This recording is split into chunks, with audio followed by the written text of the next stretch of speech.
Queridos amigos de clientes de Credicor Capital, les doy la más cordial bienvenida a este nuevo webinar de actualización de mercados. Mi nombre es Ignacio Ruiz Tagle, yo soy Managing Director de Gestión de Patrimonio en Credicor Capital Chile.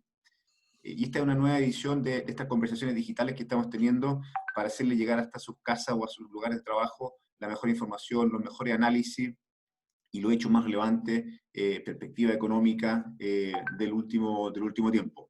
La idea es que ahora conversemos con Klaus Kempfe para que nos dé una nueva actualización de los mercados y un poco la visión que estamos teniendo desde Credicor Capital de lo que viene para adelante.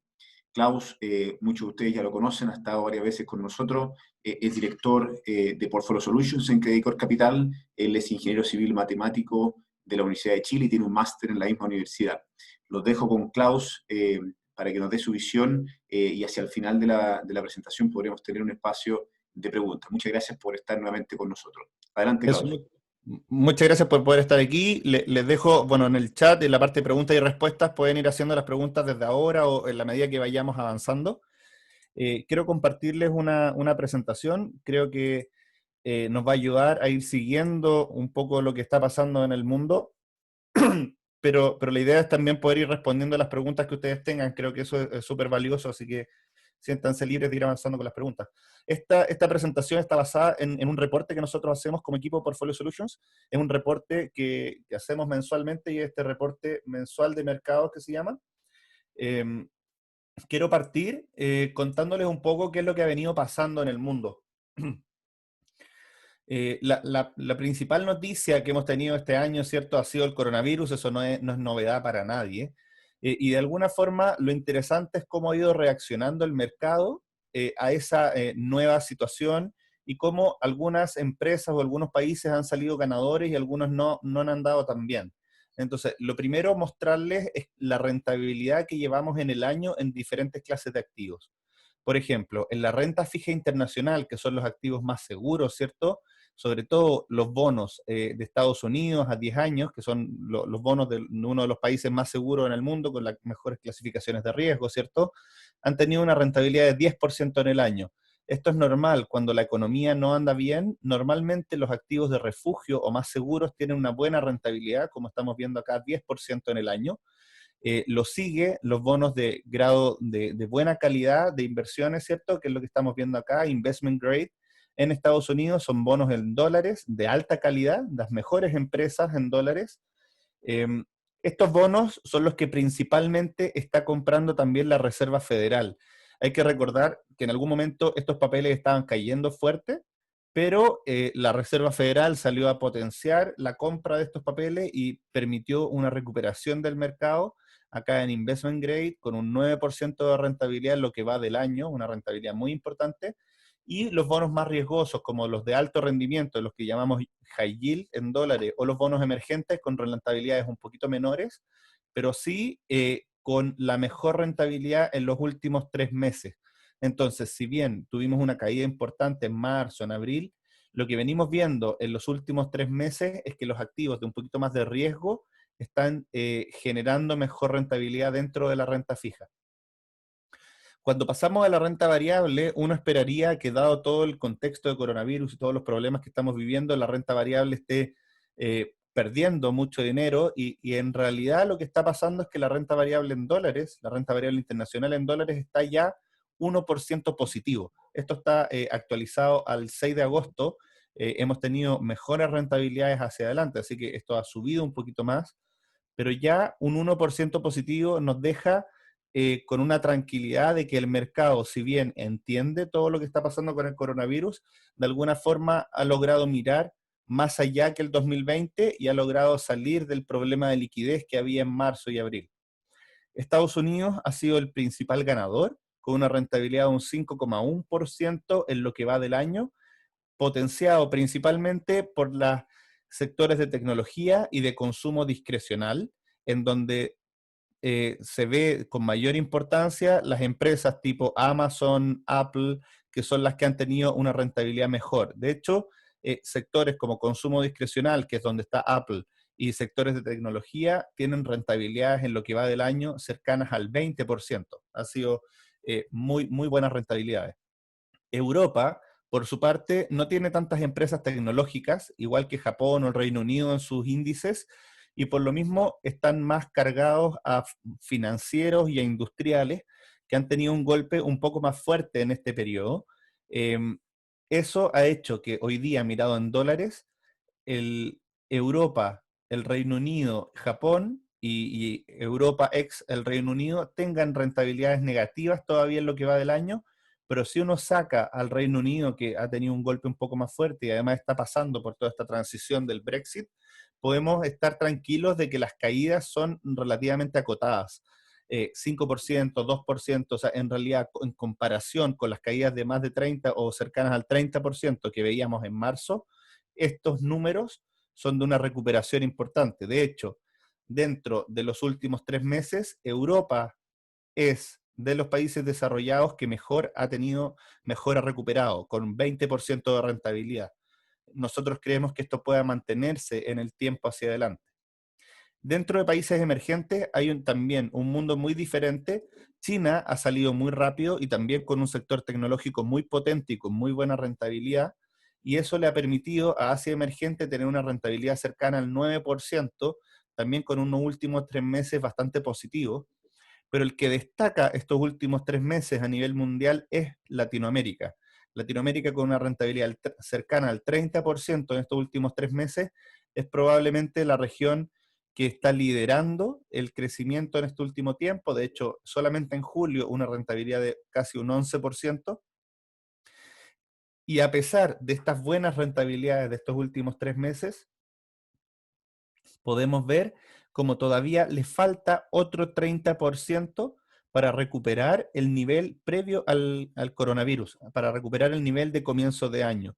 Entonces, una noticia interesante acá es que hay algunos lugares como Europa o Latinoamérica que, si bien están liderando en cada uno de sus segmentos la rentabilidad de los últimos 3 meses y la rentabilidad de julio, ¿cierto? Creemos que aún le falta por recuperar y que va a llegar a ese nivel en los próximos 12 meses. Cuando uno analiza commodities, podemos ver que hay también diferencias marcadas. Son diferencias naturales en este contexto, sobre todo pensando que el oro es un activo más de refugio. Normalmente uno compra oro cuando cree que nada va a andar bien, mientras que compramos petróleo cuando creemos que el mundo va a acelerar en su crecimiento. El petróleo es un buen indicador de la actividad, de la movilidad en el mundo y sigue 30%, con una rentabilidad 30% negativa en lo que va del año, pero a esto también hay que ponerle un grano de sal, ¿cierto? Como analizarlo bien, porque no ha sido solamente la dinámica del coronavirus lo que ha estado afectando el petróleo, sino también algunas idas y venidas no tan coordinadas de la OPEP, que es el cartel, ¿cierto?, que regula el precio del petróleo de alguna forma en el mundo, y Rusia y Arabia Saudita han sido un poco menos específicos en decir que ellos van a mantener el precio del petróleo alto, están permitiendo que el precio del petróleo caiga. Entonces hay que considerar que el petróleo está viviendo no solamente una disminución en la demanda por la menor movilidad de las personas, sino que también está en una coyuntura interesante de discusión entre los países OPEP y los no OPEP, y cómo Rusia y Arabia Saudita quieren de alguna forma ralentizar el crecimiento de la extracción de shale oil en Estados Unidos. El oro, por su parte, como yo les contaba, es un activo de refugio, pero no solo es un activo de refugio, sino también cuando yo tengo tasas negativas, que es lo que vamos a ver más adelante, uno busca el oro y ha tenido una rentabilidad de un 35%, casi 34% en el año. Y el cobre, que es un muy buen indicador de la actividad industrial y sobre todo de la actividad industrial de China, ya ha recuperado toda la caída, tuvo una caída importante, estuvo más de 30% abajo, ¿cierto? Y hoy día está 6% arriba en el año. Entonces, hemos tenido una recuperación en los últimos 3 meses de un 24%, y eso ha sido posible principalmente porque China ha venido creciendo cada vez más y nosotros tenemos una muy buena expectativa del crecimiento de China para este segundo semestre y para el próximo año. Cuando uno linkea un poco estos precios con la economía, lo que vemos que este cuadro es el que a mí me parece más interesante de analizar y quiero detenerme aquí un poco. Este es el cuadro de nuestro escenario base en términos de crecimiento para los diferentes países. Entonces, claramente el 2020 va a ser un año muy malo en términos de crecimiento del mundo, con una caída de un 3,9%. O sea, llevábamos muchos años en donde no habíamos tenido una caída del crecimiento del mundo como un todo. De hecho, estos niveles de caída no se habían dado desde la Segunda Guerra Mundial. También la recuperación del 2021 va a ser más potente que el crecimiento normal. Estábamos viendo en su momento crecimientos de 3% como tendencia en el mundo, y hoy día 3,4% de tendencia. Lo que vamos a tener es un año muy por debajo de la tendencia y un año bastante por encima, pero que no logra compensar todo el crecimiento que uno esperaría. Cuando uno analiza Estados Unidos, y la pregunta típica que me hacen es, bueno, ¿esto va a ser una recuperación en V corta, o sea, una caída y una subida rápida, o más parecida a una U, en donde cae y se mantiene abajo antes de volver a subir? O hay algunos más negativos que hablan de una L, que es una caída y que no se recupera.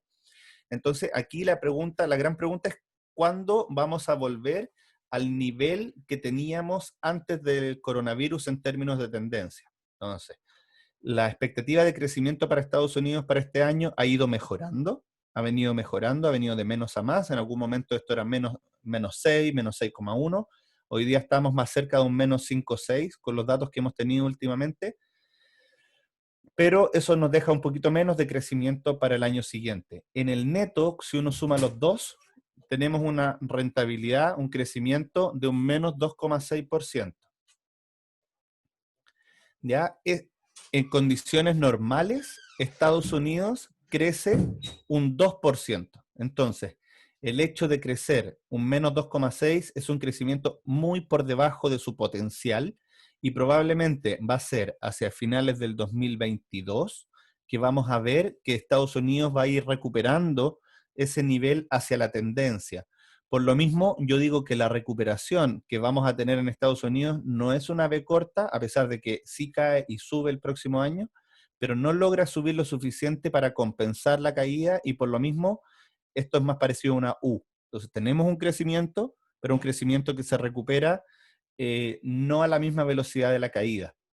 En Europa, por su parte, tenemos números bastante similares. Hay algunos lugares un poco más golpeados, como España, donde su crecimiento versus el potencial que nosotros esperábamos en los 2 años va a ser de un menos 7, es un poco peor que Estados Unidos, pero hay algunos lugares como Suiza que muestra caídas un poco menores. Entonces ahí podemos ir viendo los matices que hay entre la zona euro como un todo y Estados Unidos.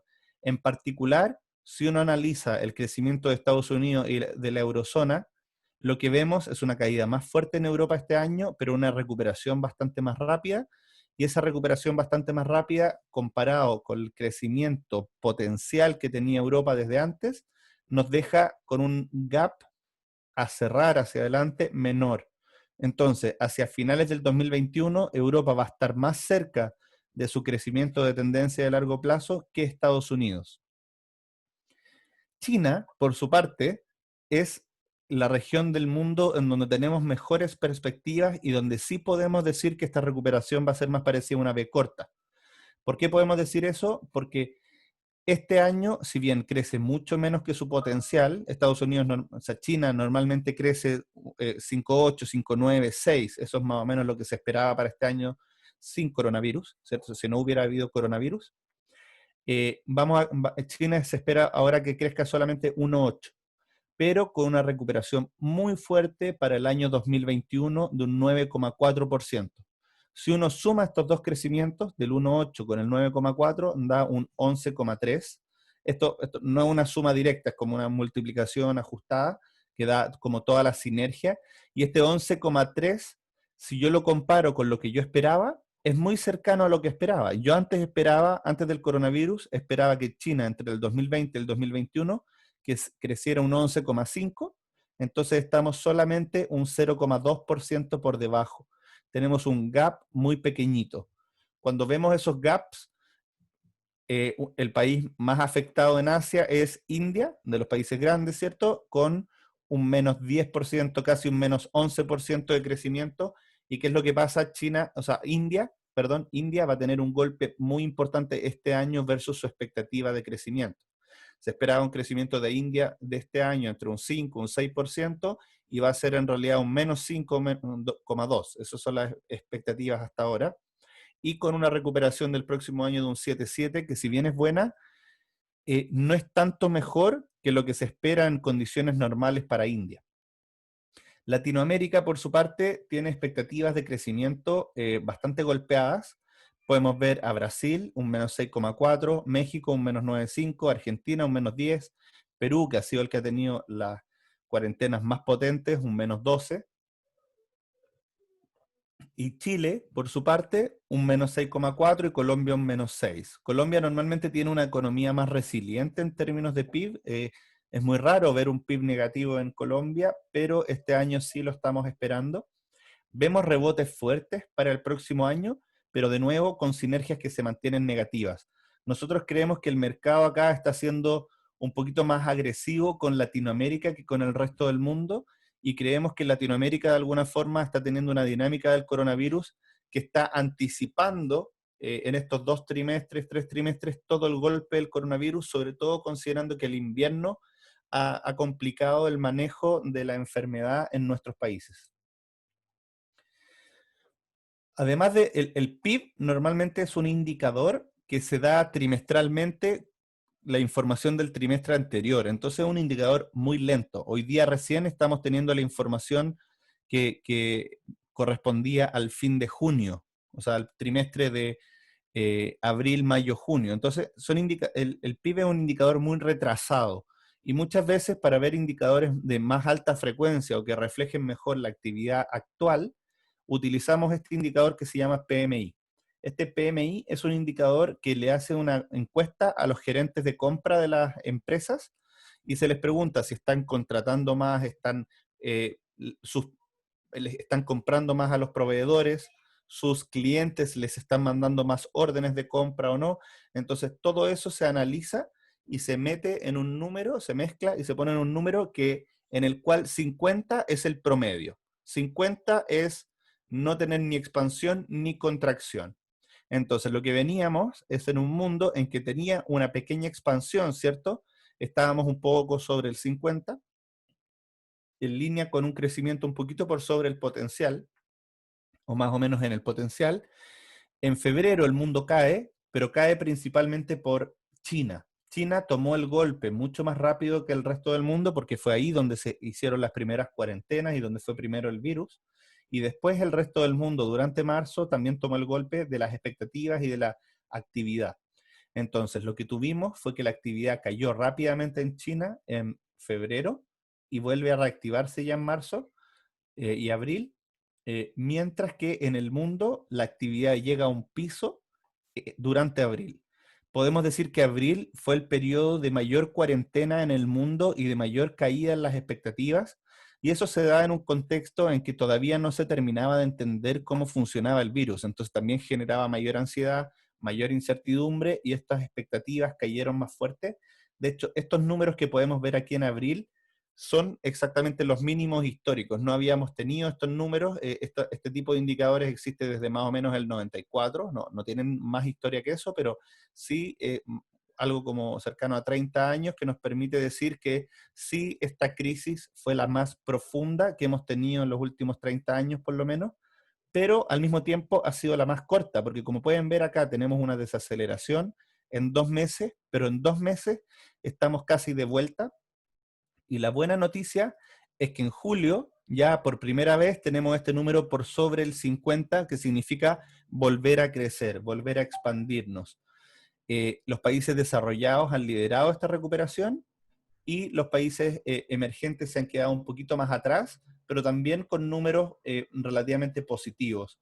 Vemos cómo Brasil está recuperando, Rusia está recuperando fuerte, China está a su mayor velocidad de los últimos años, entonces con una recuperación bastante marcada, y la eurozona también con PMIs altos, tanto emergentes, China, Brasil, Rusia, como la zona euro, creemos que van a mantener un ritmo de crecimiento rápido durante el segundo semestre.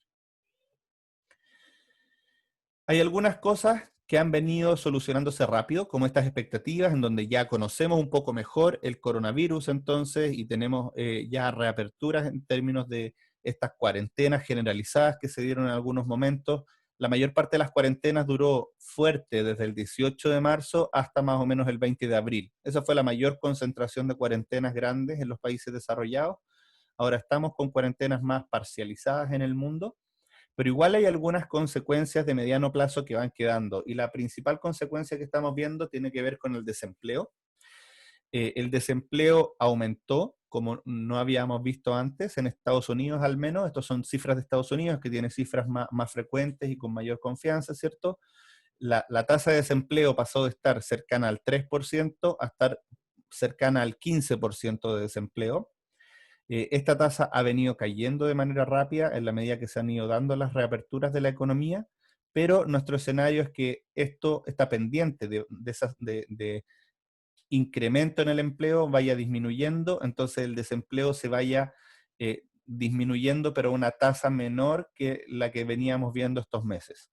Nosotros creemos que a diciembre de este año todavía el desempleo va a estar por sobre el 8%, y eso nos asegura que la Fed va a seguir entregando liquidez y nos asegura que va a mantener las tasas bajas por los próximos meses, porque la Fed es el Banco Central de Estados Unidos, tiene este mandato dual de controlar la inflación, que se mantiene baja todavía, y al mismo tiempo de pleno empleo. Entonces, hoy día podemos decir que estamos muy lejos del pleno empleo.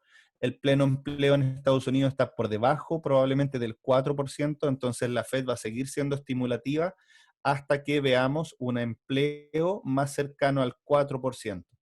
Para llegar ahí, probablemente tengamos que superar el 2021 y se va a dar más cercano a mitad del 2022 o a final del 2022.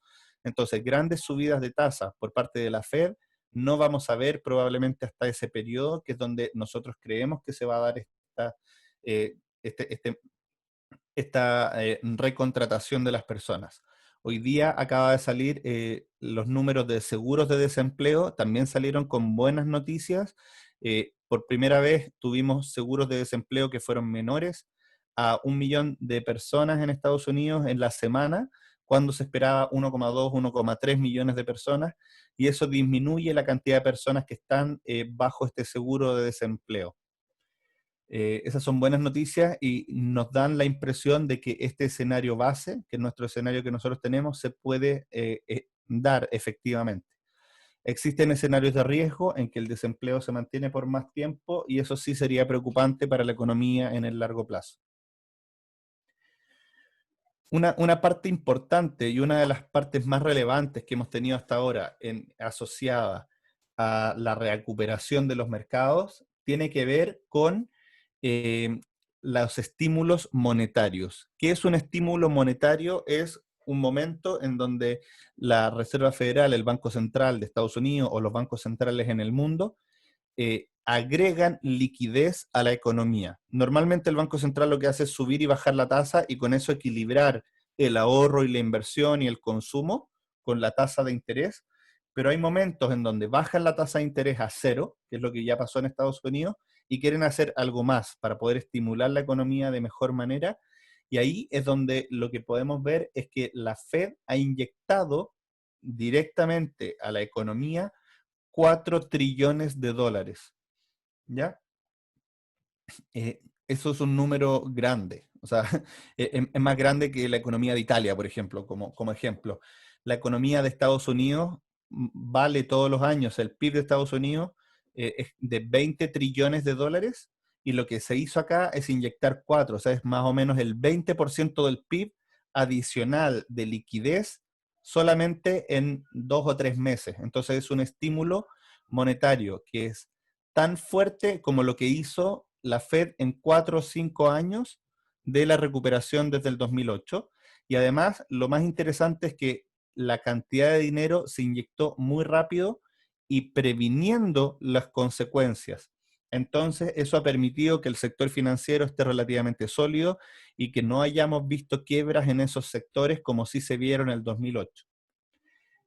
Como pueden ver aquí, también una cosa súper relevante es que el S&P, que es esta línea gris verdosa, ¿cierto? ha tenido una rentabilidad que fue bastante en línea con los estímulos monetarios que fue dando la Fed. La Fed acá disminuyó su hoja de balance, eso generó que el S&P no subiera mucho entre el 2017 y comienzo del 2019, pero ahora, con todo este estímulo que se está dando, el S&P ya se encuentra hoy día en los niveles máximos históricos de nuevo.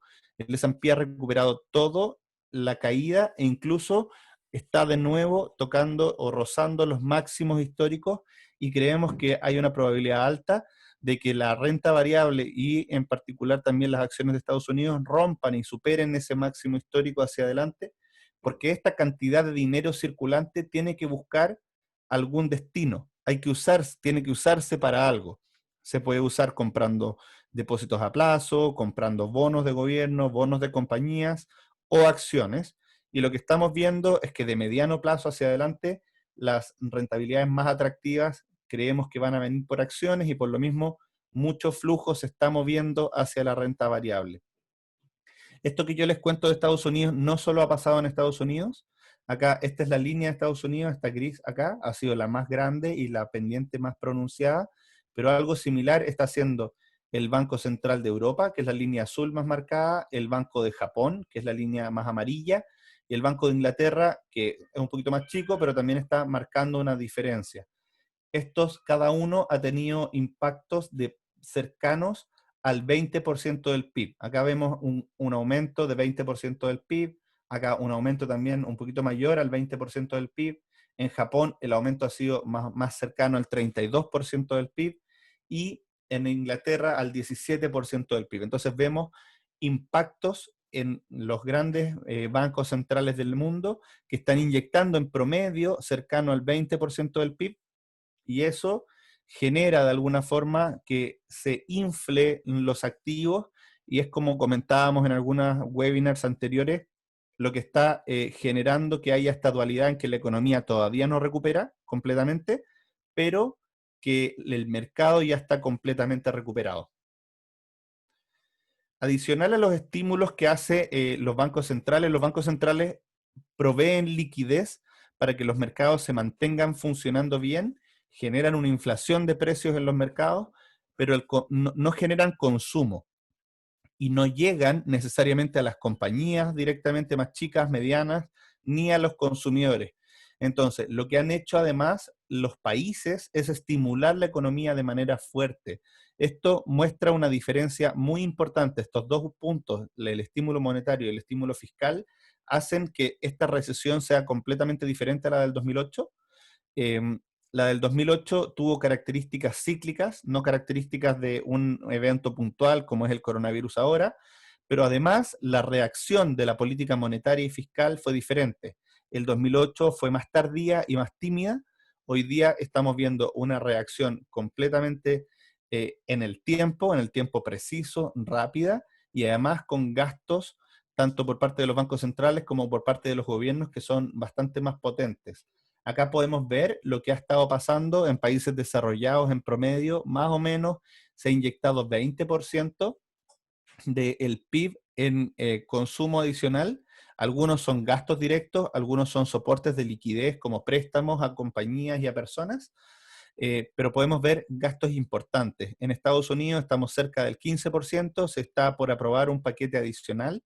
En la eurozona estamos hablando de algo más cercano al 30%, en Alemania más cercano al 40%. Entonces, lo que deberíamos ver son países que están apoyando a que esta eh, desaceleración de la economía sea momentánea y podamos volver a reactivar la economía lo más rápido posible.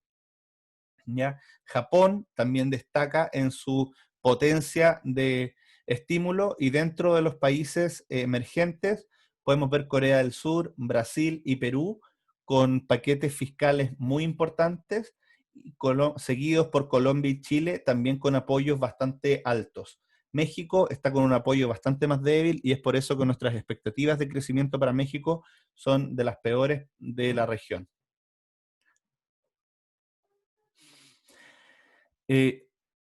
Si bien hemos visto que estos estímulos significan mayor gasto para los gobiernos y en algún momento este mayor gasto para los gobiernos a mí me tenía bastante preocupado en términos de la solidez de la zona euro. Lo que hemos visto de dinámica este último mes es muy interesante.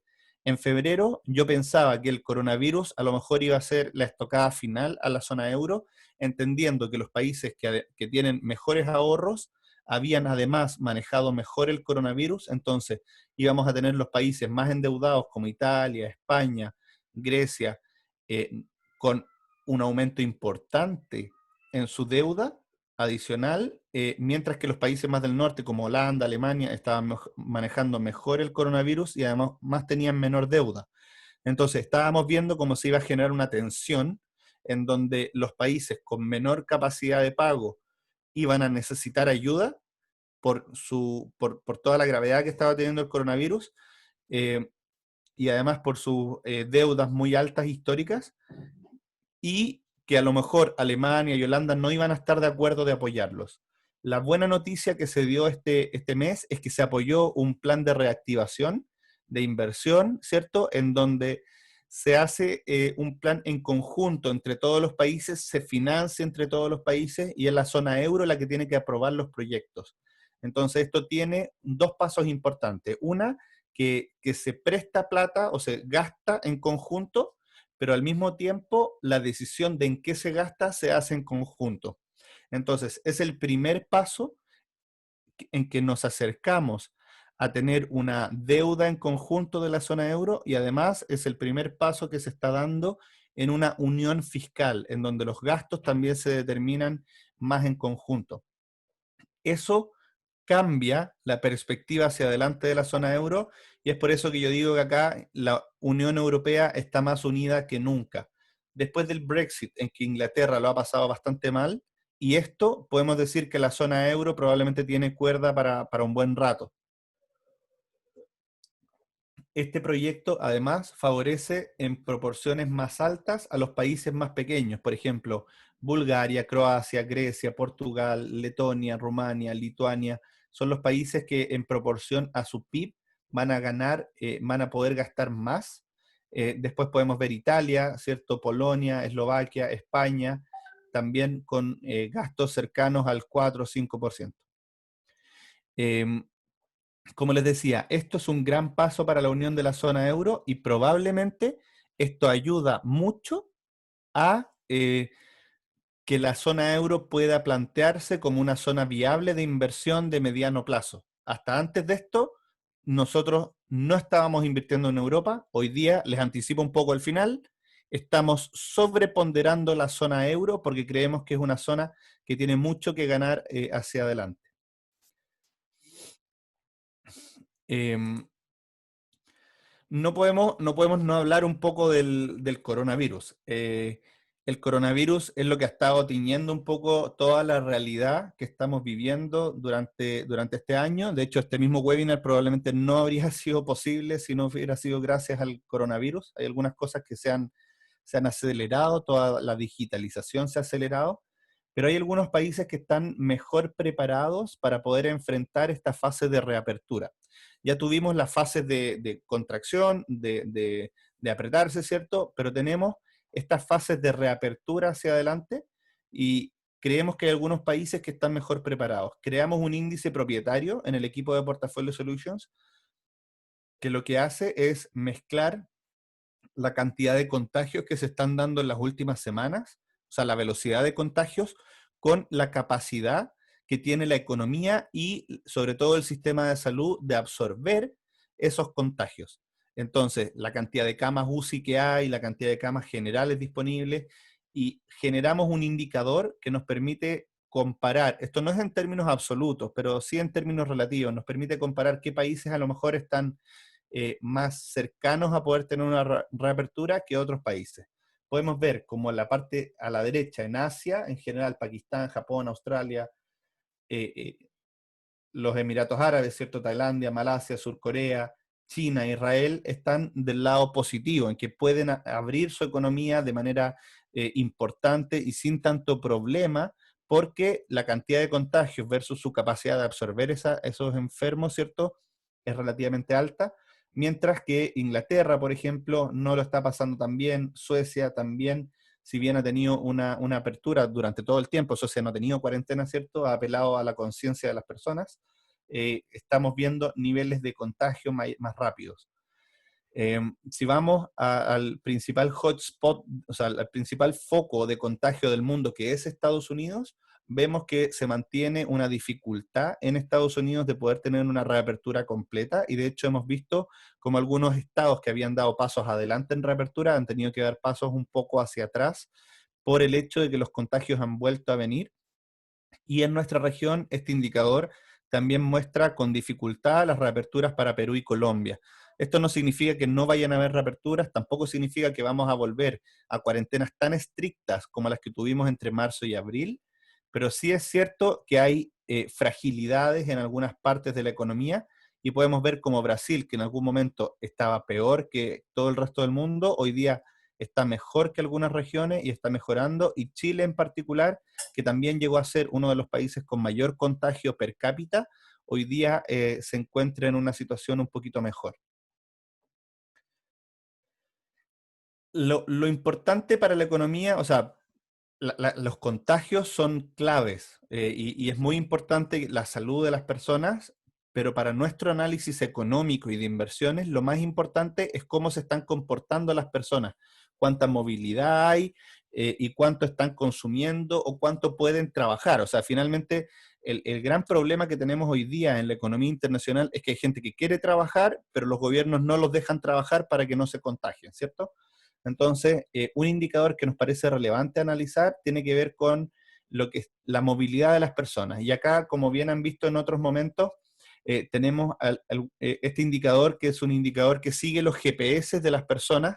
Google, a través de Android o dependiendo de cómo uno esté logueado en su smartphone, ¿cierto? Va siguiendo el GPS de las personas y puede de manera anónima hacer un indicador como este que nos permite saber cómo se están moviendo las personas en el mundo. Entonces acá hicimos un consolidado en donde tenemos América como un todo, Asia y Europa, por simplicidad, ¿cierto? Y podemos ver cómo Europa ya en términos de retail y recreación, esto ir a malls, por ejemplo, ya está muy cercano a lo normal. Si bien los restaurantes todavía no siguen tan llenos como antes, ya hay una reapertura de los restaurantes y podemos ver a Europa bastante más avanzada en la reapertura que el resto del mundo. Asia lo sigue, Estados Unidos está bien cerca de Asia, como está metido dentro de América, no se ve Estados Unidos por separado, pero ya está bastante cerca de Asia con una reapertura en general importante. En Estados Unidos nunca ha habido cuarentenas, no ha habido cuarentenas generalizadas en todos los lugares. En Nueva York hubo en algún momento, pero por ejemplo en Miami, que es el principal foco de contagio hoy día, no ha habido ni hay hoy día cuarentenas generalizadas. Solamente, por ejemplo, para el 4 de julio se bloquearon las playas para que no fuera mucha gente de otros lados, no hubiera tanto contagio cruzado, pero en general estamos viendo que la reapertura también se ha dado de manera importante en Estados Unidos, mientras que la contrapartida es que Latinoamérica se ha mantenido con una reapertura un poco más lenta para poder controlar mejor el coronavirus. ¿Ya? Aquí hay otros indicadores como idas a farmacias, a parques, a estaciones de transporte, y este es importante, que es como justo la contrapartida de los malls y del trabajo, que es quedarse en la casa. La gente se quedó más en la casa y se sigue quedando un poco más en la casa que lo que lo hacía antes.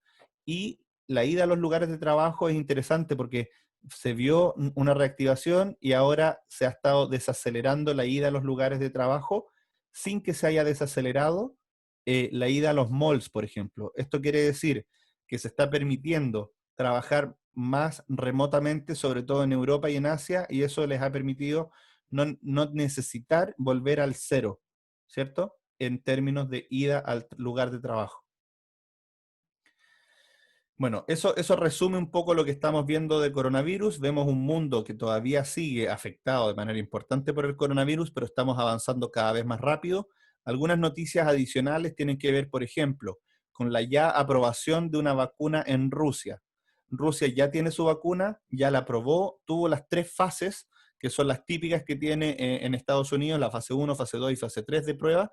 Lo que hicieron en Rusia fue probar de una vez a todas las personas. O sea, Normalmente lo que se hace en Estados Unidos para mantener acotada la cantidad de personas que puede ser afectado por un nuevo medicamento es hacer pruebas pequeñitas primero de 100 personas, después pasar a 1000 personas y después pasar a 10.000 personas. Eso disminuye el riesgo de estas 10.000 personas porque ya se probó y ya hay un bajo riesgo, se ve que no hay una toxicidad en el medicamento. Lo que se hizo en Rusia fue decir, ok, vamos a probar en todas las personas de una sola vez, vamos a hacer la fase 3 como si fuera la fase 1. Entonces rápidamente tuvieron esa aprobación y hoy día ya tienen una vacuna que está testeada y está aprobada. Eh, Obviamente no se puede tener una confianza 100% de esta vacuna porque para poder estar seguros que la inmunidad dura un año, hay que hacerle un seguimiento de un año a las personas que fueron inoculadas con la vacuna, ¿cierto? Y hasta ahora no ha sido posible porque no ha pasado un año. Eh, pero sí, lo más probable es que en algunos lugares se vaya a empezar a distribuir esta vacuna de Rusia y vamos a ver cómo funciona esta dinámica. Y hacia adelante podemos ir viendo también aprobaciones de algunas vacunas en Estados Unidos. La vacuna de Oxford, que es la de Inglaterra, ¿cierto? También está avanzando bastante rápido y tenemos buenas noticias para Latinoamérica, porque yo estaba bien preocupado de que los países desarrollados finalmente iban a acaparar todas las vacunas, pero de alguna forma lo que estamos viendo es que la vacuna de Inglaterra y la de China han hecho convenios con Brasil para hacer las pruebas rápidamente en Brasil también. O sea, de hecho, hoy día gran parte de las pruebas de la vacuna se están haciendo en Brasil y también de tener plantas de producción en Brasil. También ayer se hizo un acuerdo de Oxford con Inglaterra, o sea, con Argentina, para producir también la vacuna de ellos en Argentina para Latinoamérica. Entonces, lo más probable es que hayan diferentes focos de generación de la vacuna, de creación de la vacuna, y probablemente podamos tener el primer trimestre del próximo año ya una vacuna funcional y disponible. Eh, Se ha cortado bastante los tiempos y lo que se ha hecho es no preocuparse tanto de la economía. Ha habido un apoyo de filántropos, o sea, de hecho Bill Gates ha sido un financiador importante en generar la capacidad de producción de la vacuna antes de que la vacuna esté probada. Eso normalmente no se hace porque sería como tirar dinero, ¿cierto? Como quemar dinero, o sea, producir una fábrica antes de tener el producto es raro, pero eso es un poco lo que se está haciendo hoy día para cortar los tiempos lo mejor posible, acortarlo lo mayor posible para poder tener una vacuna no solo aprobada, sino disponible para las personas lo más rápido posible. Con esto, nosotros creemos que el 2021 ya vamos a, sobre todo el segundo semestre, tener una vida ya bastante más normal que la que estamos teniendo ahora, pero probablemente durante todo este año sigamos con este distanciamiento social que dependiendo de la realidad de cada lugar se está dando de diferentes formas. Adicional a eso, tenemos diferentes cosas que están pasando en el mundo. Además del coronavirus, tenemos esta dualidad y esta competencia por el liderazgo del mundo entre Estados Unidos y China. Y simultáneamente, en paralelo, está pasando las elecciones en Estados Unidos.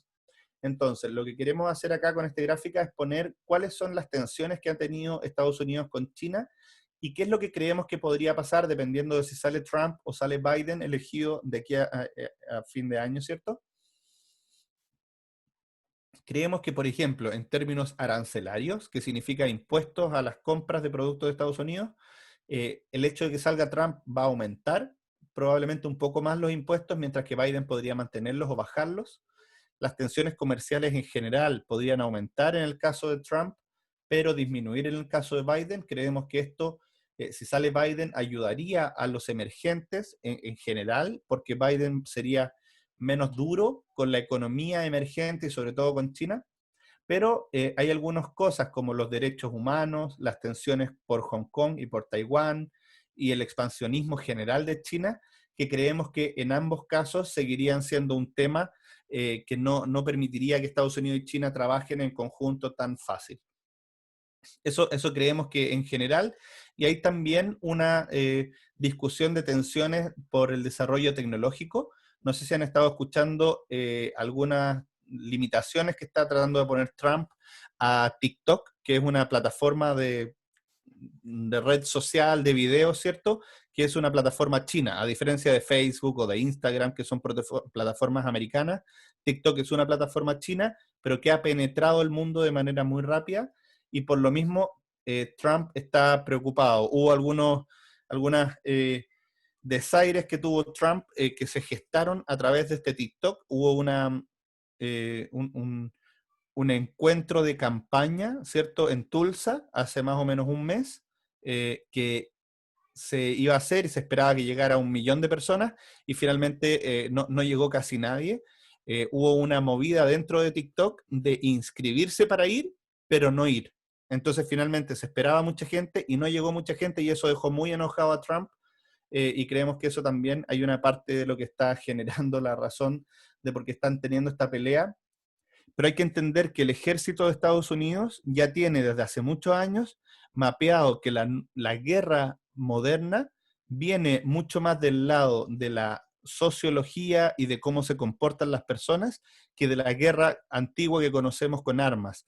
Entonces, esta guerra en donde se empieza de alguna forma, voy a caricaturizar esto, pero se empieza de alguna forma a ir lavando un poco el cerebro de las personas, y de alguna forma se empieza a desestabilizar el país por medio de esta continua desculturización, ¿cierto? Es la preocupación que tiene hoy día el ejército de Estados Unidos. Tiene varios reportes en torno a eso, y esto sería una arista que podría caer dentro de esa guerra sociocultural que están preocupados los americanos.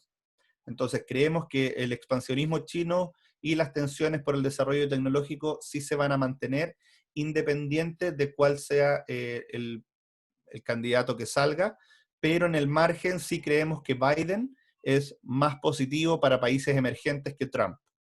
Y bueno, cómo vamos en esas encuestas? Hasta ahora, Biden va ganando, tiene un 49,1% de la intención de voto a nivel nacional, esto mezclando varias encuestas, mientras que Trump tiene solamente un 42%. Pero lo que pasó es que el 2016 era lo mismo. O sea, acá esta caricatura es bien interesante, en donde muestra que Hillary Clinton tenía el mismo escenario que Trump, y Trump terminó ganando.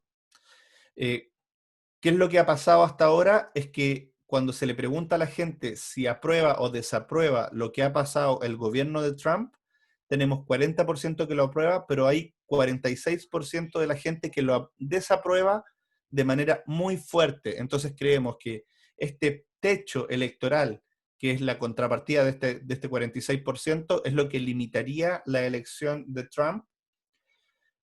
Pero cuando se le pregunta a las personas si ustedes creen, quién cree que va a ganar, todavía sigue esta dualidad, porque tienen en la cabeza el hecho de que en algún momento también Trump parecía esta persona un poco fuera de la política tradicional, y terminó destronando de alguna forma a Hillary Clinton, que era una candidata que en ese momento se veía bastante sólida.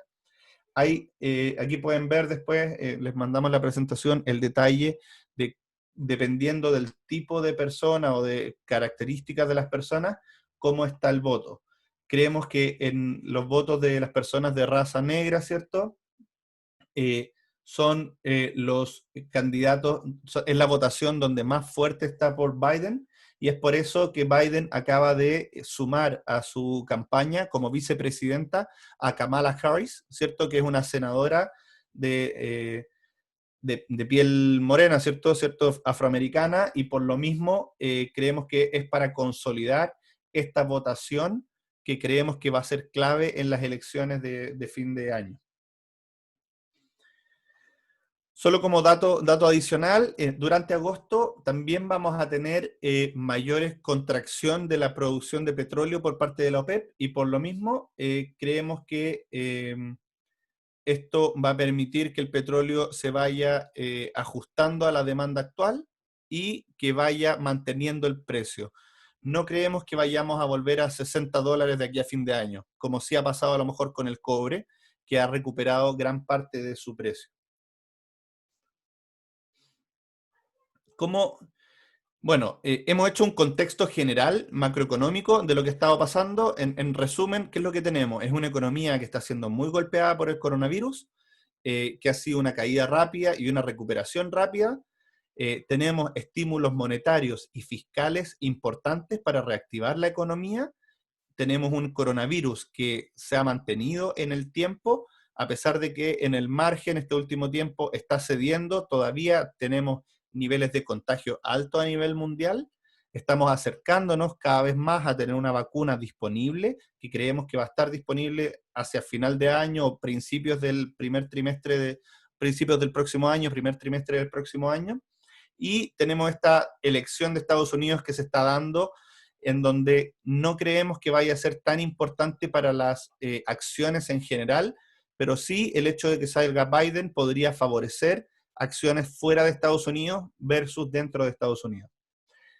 Quiero darles algunas muestras de cómo han estado la rentabilidad un poco más en detalle de la renta fija y la renta variable, porque principalmente creemos que de cara a un mundo que va a volver a la normalidad el 2021, no 100% a la normalidad, pero gran parte de la normalidad del 2021, los perdedores que todavía siguen perdiendo versus el comienzo de año, creemos que van a ser los que van a tener mejor rentabilidad los próximos 12 meses, en conjunto con los grandes ganadores de la digitalización y del coronavirus, asociado al coronavirus.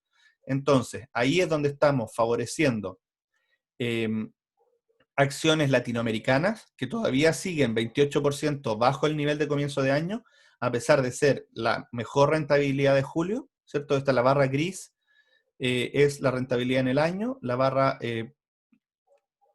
gris petróleo más azul, ¿cierto? Es la rentabilidad de julio, ¿ya? Entonces tenemos que Latinoamérica sigue siendo de los más rezagados del año, pero con un momentum positivo en estos últimos meses. El sector de financieras en Estados Unidos está con valorizaciones atractivas y todavía con una rentabilidad que puede recuperar de manera importante. La zona euro todavía le queda por recuperar también de manera importante. Y seguimos creyendo que el sector de tecnología puede ser un sector que entregue rentabilidad a pesar de que ya ha tenido una rentabilidad muy importante en el año, porque sus utilidades están creciendo más que nunca. El último factor económico y dinámica que nos queda para poder consolidar todo el view que estamos viendo tiene que ver con lo que ha venido pasando con las tasas en el mundo y lo que ha venido pasando con el dólar. Entonces, estas dos cosas las abordamos en esta lámina. Tenemos que las tasas en el mundo, una tasa real es una tasa ajustada por la inflación. Es cuánto me rinde un bono de gobierno después de descontarle la inflación esperada. Entonces, este eje está al revés, y de hecho lo que estamos viendo es que las tasas en el mundo hoy día están negativas. Entonces, hoy día si yo compro bonos de gobierno de los países desarrollados, lo que obtengo son rentabilidades de menos 1% ajustado por inflación. O sea, si la inflación es 2%, probablemente mi rentabilidad sea 1%. Si la inflación es cero, mi rentabilidad la tasa es menos 1%. El hecho de que las rentabilidades reales, o sea, que mantienen el poder de compra, sea negativo, ha hecho que mucha gente diga, ok, ¿para qué voy a comprar un bono a una tasa negativa? Voy a comprar oro, que de alguna forma me permite mantener mi capacidad de compra en el tiempo. O sea, la apuesta ahí es que el oro va a mantener la capacidad de compra en el tiempo mejor que un bono de gobierno de buena calidad o de países desarrollados, porque las tasas reales en el mundo han ido volviéndose negativas. Esta ir volviéndose negativas ha sido principalmente en Estados Unidos. En Estados Unidos a comienzo de año teníamos tasas más cercanas al 2% a 10 años en términos nominales. Hoy día estamos más cercanos a 0,7%, ¿cierto? En términos nominales, no en términos reales. En términos reales, las tasas en Estados Unidos estaban más cercanas al 0,5 positivo, hoy día estamos más cercanos al menos 1 en términos reales. Entonces, esa diferencial de tasas ha sido principalmente en Estados Unidos, y eso ha hecho que el dólar, que partió en el coronavirus siendo un refugio y valorizándose, llegando acá a niveles más altos, a los niveles más altos que habíamos visto en los últimos años, haya ido desvalorizándose ahora por dos razones. Una, por esta búsqueda de mejor rentabilidad en el mundo, y porque ya hay mejor visibilidad del coronavirus y hay un poquito más de tranquilidad en el mercado, pero al mismo tiempo porque las tasas que en Estados Unidos eran mucho más altas que en Europa, se han ido colapsando y hoy día están bastante más cercanas a las tasas de Estados Unidos y de Europa, y por lo mismo el euro se ha venido fortaleciendo en el tiempo. Teníamos un euro por bajo el 1,10 y hoy día tenemos el euro en 1,18. Entonces ese fortalecimiento del euro hace que se debilite el dólar. Además de este diferencial de tasas, también estamos viendo un mejor manejo del coronavirus en Europa que en Estados Unidos, y eso hace prever un rebote de la economía más rápido en Europa en este segundo semestre, y por lo mismo también el dólar se debilita. Normalmente cuando el dólar se debilita, los commodities que se transan en dólares tienden a fortalecerse, y al mismo tiempo las monedas de países emergentes, como nuestros países, tienden a fortalecerse en el margen. No sé si han visto, pero tuvimos una gran devaluación de las monedas del sol peruano, del peso colombiano y del peso chileno durante marzo y abril, y después las monedas han tendido a apreciarse, a pesar de que no han vuelto completamente al nivel anterior. Ya no estamos en los máximos que se alcanzaron en ese periodo, y eso en gran parte tiene que ver con la apreciación, o sea, la depreciación del dólar en el mundo.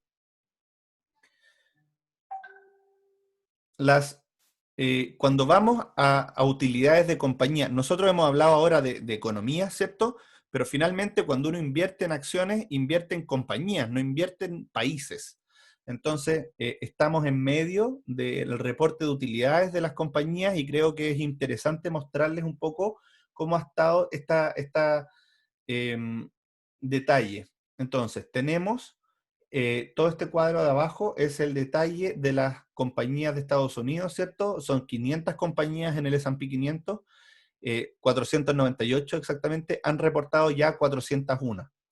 Estas columnas de acá tienen que ver con las utilidades, y en términos de utilidades, las compañías han decrecido un 10%. Eso quiere decir que un 10% de las utilidades son menores, o sea, las utilidades de este trimestre son un 10% menores que las del año pasado.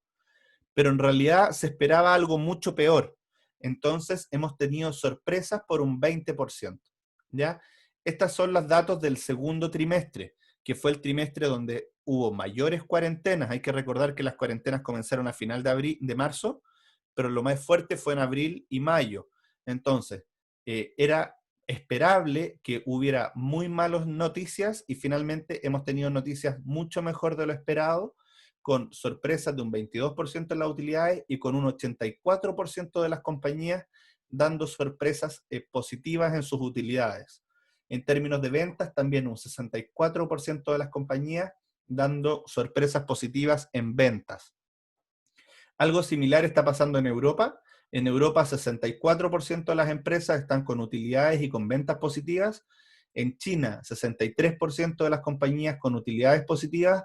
Y en Japón, 60% de las compañías con utilidades que sorprenden al alza. O sea, estas son que se esperaba 100 y fue mayor que 100. O sea, fue mayor a lo esperado. Y esto de alguna forma nos permite ver estas curvas en donde las utilidades venían a la baja. Todas las semanas veíamos que las expectativas de utilidades venían a la baja, y hoy día estamos empezando a ver en Estados Unidos, en Europa y en países emergentes una estabilidad o una recuperación ya de frente de las utilidades.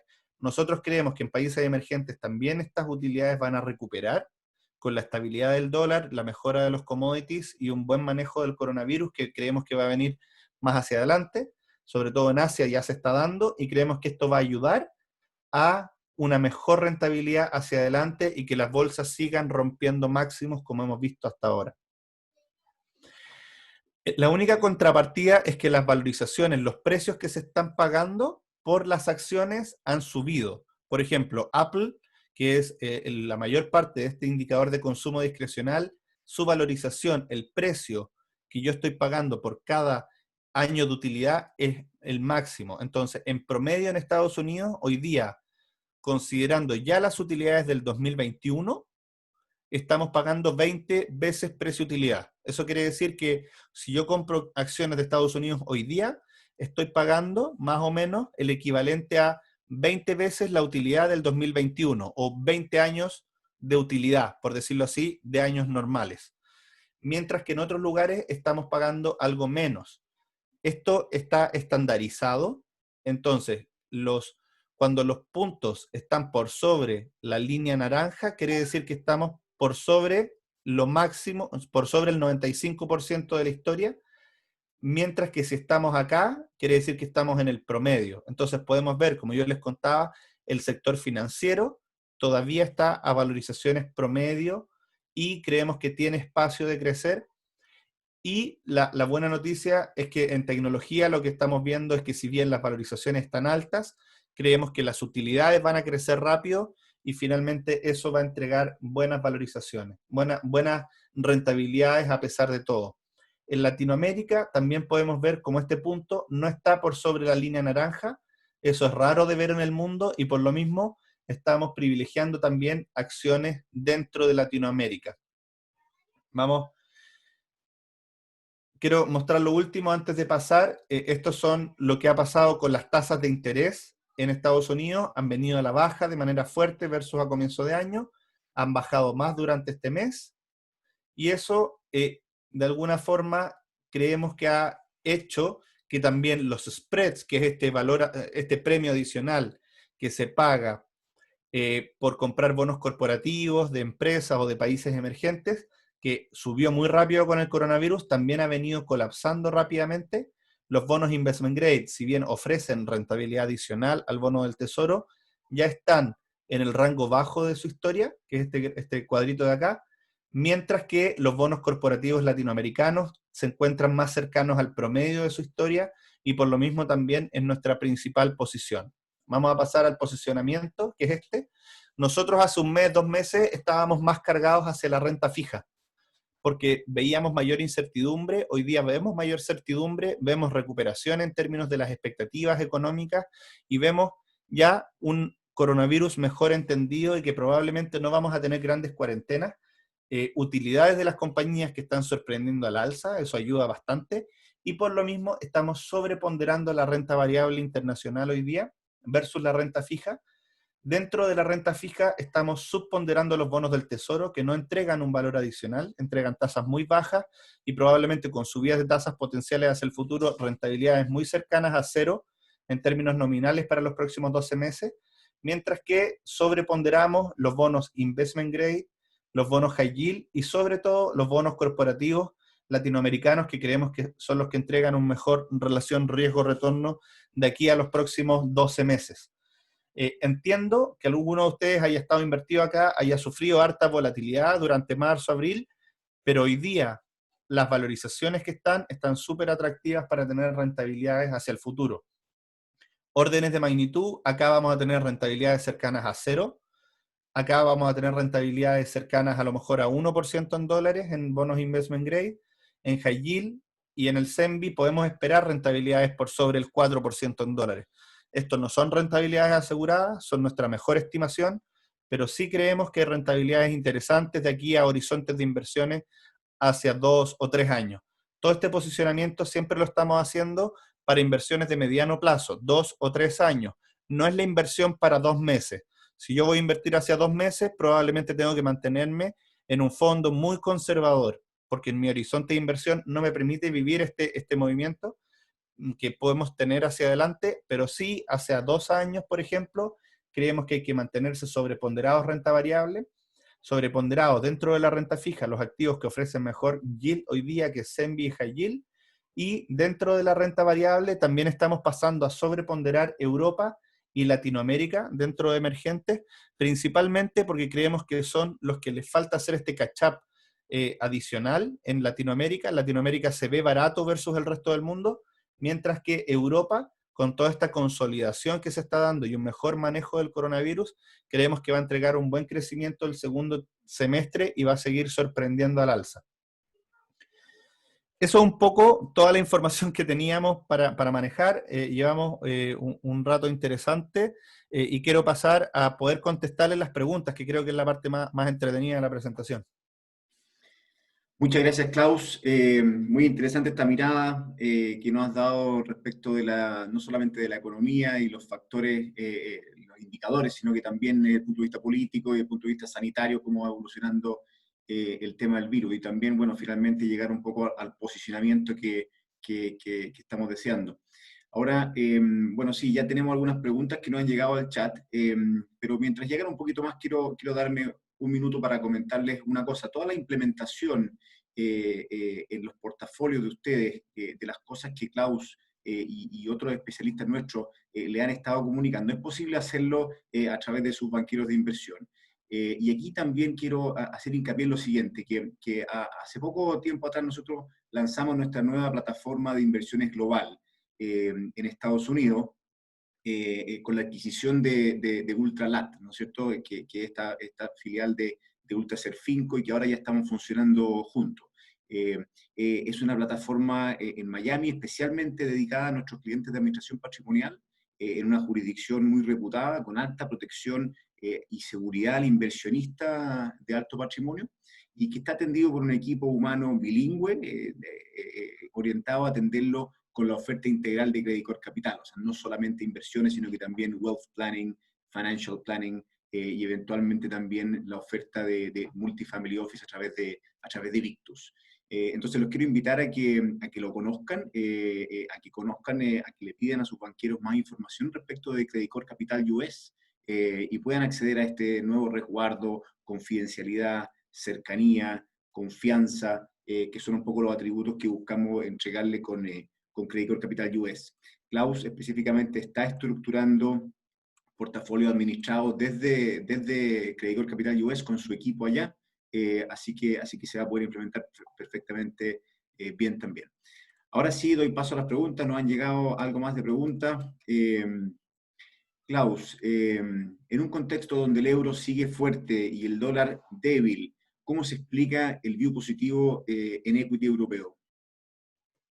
Porque creemos, o sea, la pregunta me imagino que da como pensando que ya se fortaleció el euro y que no va a seguir subiendo, algo así. Claro, Nosotros creemos que el dólar va a continuar depreciándose en lo que viene estos próximos 2 años porque la Fed va a seguir inyectando mayor liquidez y por más tiempo probablemente que Europa. Eh, y al mismo tiempo creemos que hay una dinámica asociada al crecimiento de China que Europa va a capturar mejor que Estados Unidos. Estados Unidos tiene algo más como cerrado, mientras que Europa puede linkearse mejor a este crecimiento de China y creemos que eso va a ayudar a que se mejore la rentabilidad y las utilidades de las compañías. Y además, Europa tiene una componente más importante de bancos en sus índices, que a priori no parece tan bueno, pero en la medida que se ha estado dando esta consolidación de la zona euro, las tasas a las que se endeudan los bancos han venido bajando y eso debería ir mejorando las utilidades de los bancos también en Europa en los próximos meses y creemos que eso va a ayudar a los índices de Europa eh, más que en Estados Unidos. bien, otra pregunta. Aquí dice, comentabas que las tasas de interés se mantendrán bajas hasta que el empleo recupere en Estados Unidos. ¿Qué se espera del oro, teniendo en cuenta la peor caída diaria de los últimos años? ¿Y cuál es tu expectativa respecto de ese instrumento?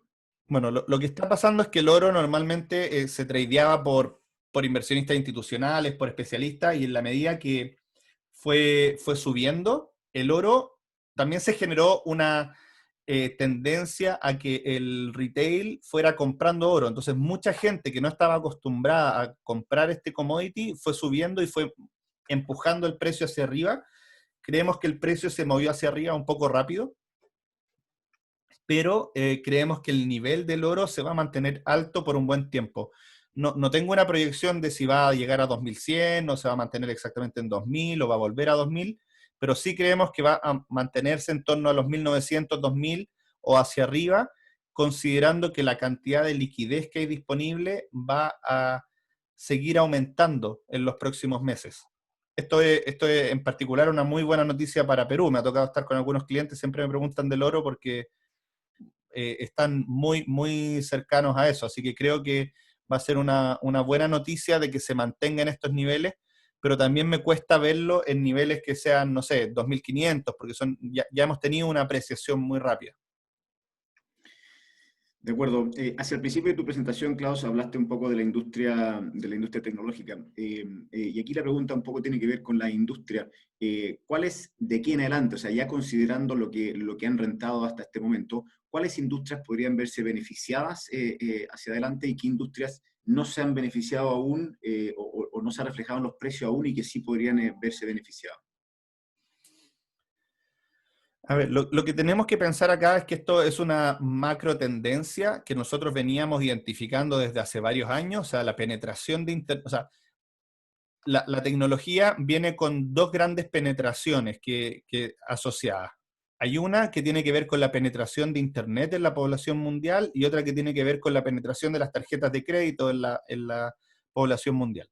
Ambas han ido creciendo en el tiempo y se han acelerado de manera muy rápida durante este año. O sea, una persona que a lo mejor antes no se había visto con la necesidad de comprar por Internet con tarjeta de crédito, hoy día sí se ha visto con la necesidad de hacerlo, lo hizo una vez, lo hizo 2 veces, lo hizo 3 veces, funcionó bien, ya no hay vuelta atrás. O sea, claramente va a seguir comprando con tarjeta de crédito, se va a ahorrar algunos viajes, y ahí los que están sufriendo son los retailers tradicionales. Nosotros creemos que estas tendencias van a seguir en el tiempo y que si bien las valorizaciones hoy día son altas, creemos que las utilidades y la velocidad con que crezcan las utilidades se va a seguir manteniendo en el futuro, probablemente no a la velocidad con la que crecieron en algún momento, pero que van a seguir sobrepasando el crecimiento de la economía y que por lo mismo van a ser una buena inversión. Las alternativas de inversión hoy día no son muchas y por lo mismo creemos que se van a seguir consolidando en estas empresas grandes, pero probablemente no con la velocidad de rentabilidad que hemos tenido estos últimos 3 meses, que ha sido muy rápida. Gracias, Klaus. Otra pregunta tiene que ver con, hay muchas preguntas que tienen que ver con el tipo de cambio en todos los países, en Chile, Perú y Claro. Colombia, y también con los metales. En particular aquí, si nos podrías dar un view de las monedas de los tres países y también del oro y de la plata. Perfecto, como les decía, el oro y la plata han tenido una subida explosiva durante los últimos meses. De hecho, en julio la plata subió un 35%, solamente en el mes. Fue el mejor activo del mundo. Creemos que si bien los precios de los commodities, de los metales preciosos, se van a mantener altos, no creo que tengan estas rentabilidades tan fuertes hacia adelante. O sea, hemos tenido mucha especulación que ha acelerado la rentabilidad de estos commodities y no creemos que eso se mantenga a esta velocidad, pero sí que los precios se sustenten. Por otro lado, tenemos el petróleo. Quiero hablar de los commodities primero porque finalmente nuestras monedas dependen mucho de los commodities.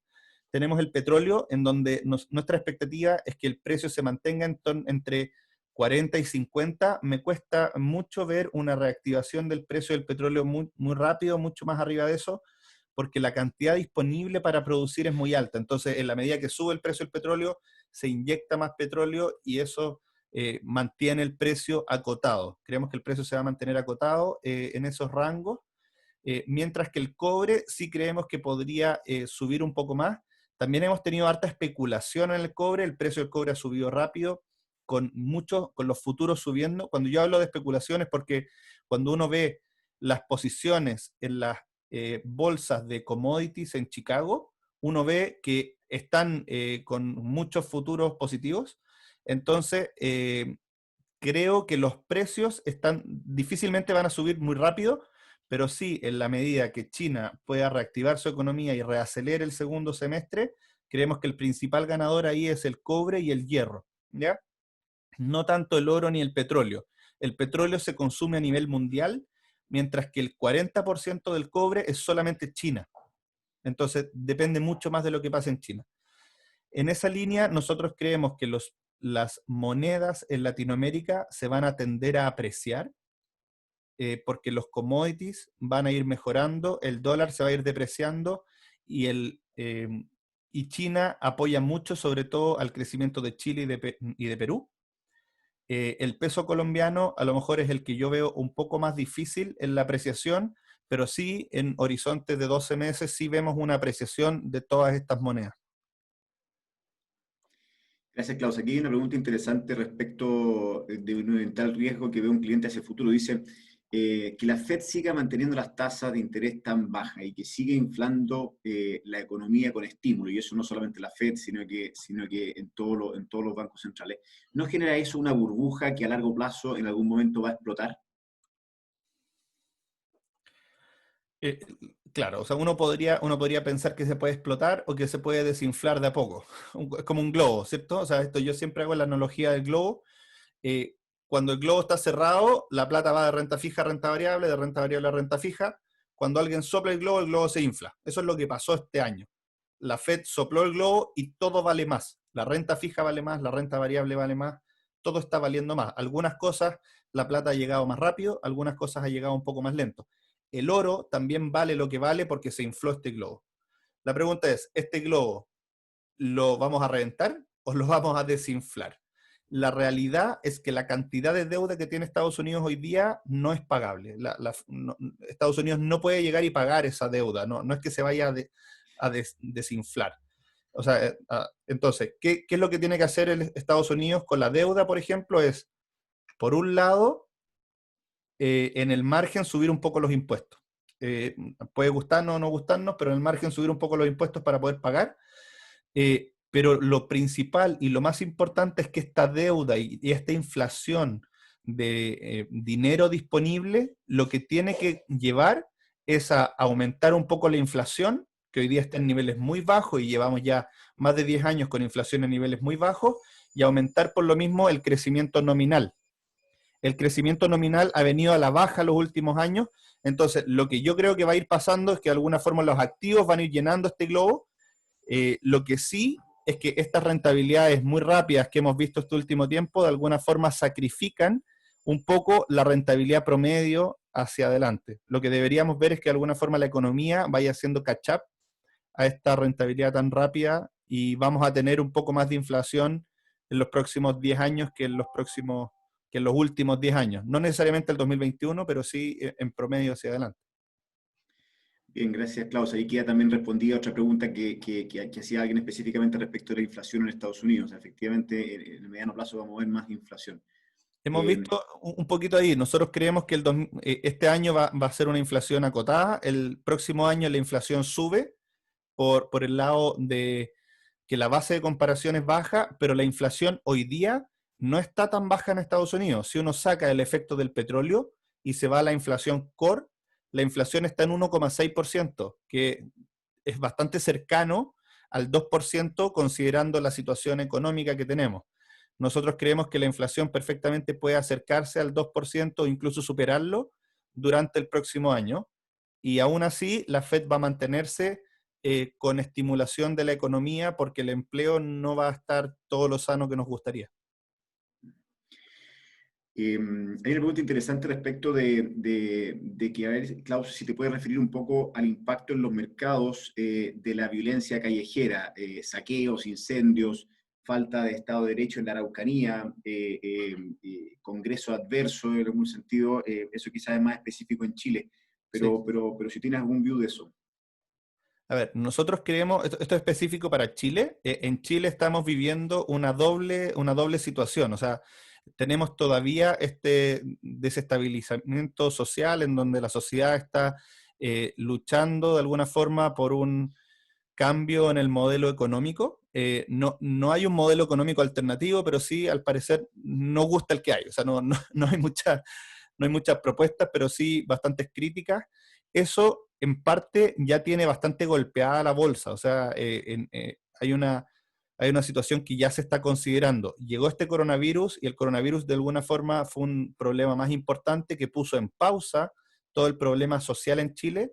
El problema social en Chile va a ir reactivándose de a poco en la medida que nos acerquemos al plebiscito. Mi impresión personal es que va a ganar la opción de cambiar la constitución y eso yo tengo fe de que la misma situación del coronavirus ayude a que se termine generando una constitución más de centro que tan extrema. ¿Y por qué? Porque cuando uno ve la experiencia comparada de otros países, normalmente cuando hay remesones fuertes es donde la clase media y la gente del medio se moviliza. Normalmente es la gente más de extremas que está movilizada todo el tiempo, pero cuando hay situaciones extremas, me acuerdo de haber visto un análisis importante del caso de Tailandia, por ejemplo, que ha tenido muchos golpes de Estado, muchos cambios de gobierno. Normalmente eran las partes radicales de las diferentes posturas las que se mantenían activas, pero cuando venían las situaciones importantes y relevantes, era donde la clase media y es donde la gente más de centro levantaba la voz, hacía valer su mayoría, y es por eso que yo tengo harta fe de que si bien vamos a tener un cambio constitucional, el cambio constitucional puede ser razonable y no necesariamente puede terminar en un desastre. Yo estoy relativamente positivo a las acciones chilenas en el mediano plazo, sobre todo apoyado por los socios comerciales internacionales. Bien, gracias, Klaus. Y la última pregunta, voy a hacer un poquito una fusión de algunos temas. Eh, ¿Qué tan sostenible es o han sido las subidas del S&P 500? ¿Hasta cuánto puede seguir subiendo? O sea, un poquito de evaluación del S&P 500. Segunda parte, ¿qué prefieres? ¿Activos en Europa o activos en Estados Unidos? Y tercer tema, ¿es o sigue siendo o seguimos viendo a los bonos del Tesoro como protección de nuestro portafolio? Bueno, no sé si siguen viendo la lámina que tengo acá presentada, ¿cierto? Sí, se ve ahí, cada uno puede agrandarla o achicarla según quiera. Claro, si quieren le puedo intentar hacer un poco de zoom para que se vea un poco mejor por si lo están viendo en el celular. Aquí uno nunca sabe bien dónde se está presentando esto, pero ahí le hice un poco de zoom para que se vea más de cerca. Nosotros hoy día en el margen estamos prefiriendo activos de Europa que de Estados Unidos, principalmente porque creemos que hay dinámicas que van a favorecer el flujo hacia Estados Unidos. De hecho, estamos viendo cómo las AFP están aumentando sus posiciones a Europa, estamos viendo mucho interés de diferentes inversionistas por Europa y eso normalmente es reflejo de que las platas se van a ir moviendo hacia allá y que por lo mismo eso se traduce en precios un poco mayores. Entonces creemos que hay valor en Europa y el mayor riesgo que era esta desintegración de la zona euro, creemos que se ha minimizado de manera importante este último mes. Entonces estos riesgos de cola, de desintegración, están quedando un poco atrás. Eh, los bonos del Tesoro, de alguna forma, cumplían la función de que cuando las cosas andaban mal, las tasas caían y eso me hacía ganar plata, ¿cierto? Y me compensaban lo que podía pasar con la renta variable. Entonces, cuando las cosas andaban mal, la renta variable tenía mala rentabilidad, mientras que los bonos del Tesoro tenían buena rentabilidad. Eso es lo que ha pasado a la fecha. O sea, en marzo, abril, los bonos del Tesoro generaron muy buena rentabilidad versus la renta variable. Los bonos del Tesoro creemos que siguen teniendo esa característica de compensar el movimiento. Hoy día, esa duración, eso lo estamos jugando más a través de los bonos investment grade, que también compensan esta volatilidad, ¿cierto?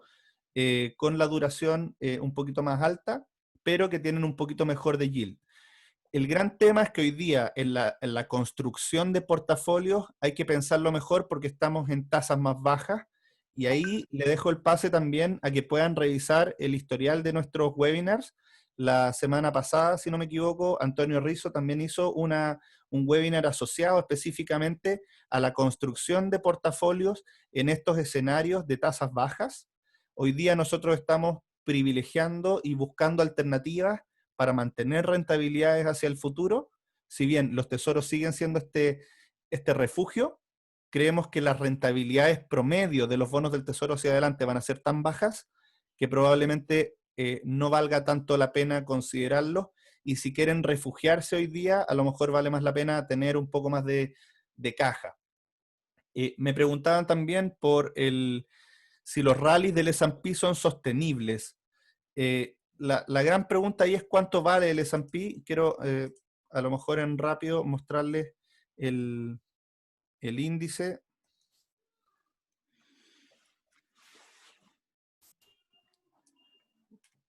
Porque no sé si todos han visto cuánto vale el S&P, entonces quiero que se pueda ver. No sé, Ignacio, si se puede ver la Sí, pantalla de Bloomberg. perfectamente, ahí se ve tu pantalla Bloomberg.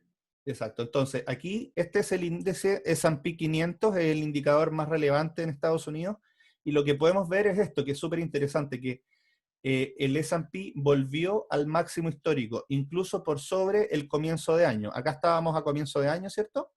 En 3.230 puntos y alcanzamos un pic de 3.386 puntos y hoy día estamos en 3.381 puntos. O sea, estamos a nada de llegar al máximo histórico que fue este pic aquí que duró muy, muy poquito tiempo. ¿Qué es lo que pasa? Las utilidades del 2020 son malas. Van a ser mucho peores que las del 2019.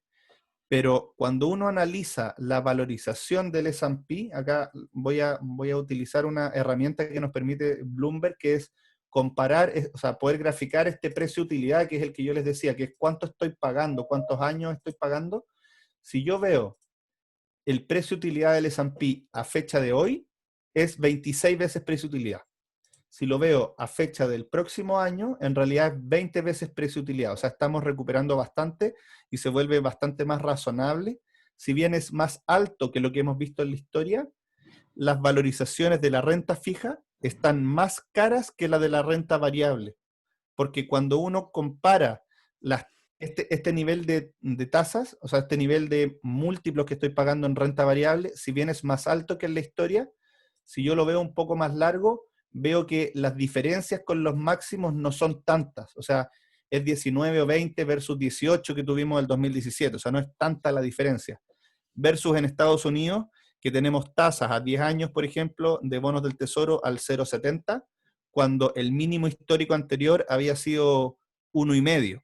Entonces, realmente, hoy día, si yo soy un inversionista de largo plazo, me siento más tranquilo de conseguir rentabilidades positivas invirtiendo en renta variable a estas valorizaciones que en renta fija tradicional a las valorizaciones que hay hoy día. En renta fija nosotros destacamos los bonos corporativos latinoamericanos que todavía no han tenido esta recuperación y que creemos que sí pueden entregar una rentabilidad interesante hacia adelante. Excelente, Klaus. Bueno, muchas gracias a ti por tu presentación y por estas respuestas que le has dado a los clientes. Y también muchas gracias a cada uno de ustedes por su participación, ¿no es cierto?, nuestros clientes en este webinar hoy día. Esperamos que haya sido de utilidad y los invitamos a que si tienen más preguntas, canalizarlas a través de sus banqueros, de sus ejecutivos de inversión. Les reitero esta novedad de nuestra nueva plataforma de inversiones globales en Estados Unidos. Ahí también los invito a que se informen respecto de eso con sus ejecutivos.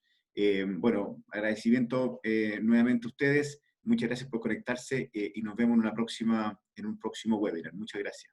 Muchas gracias por las preguntas y por estar aquí. Que estén muy bien y cuídense.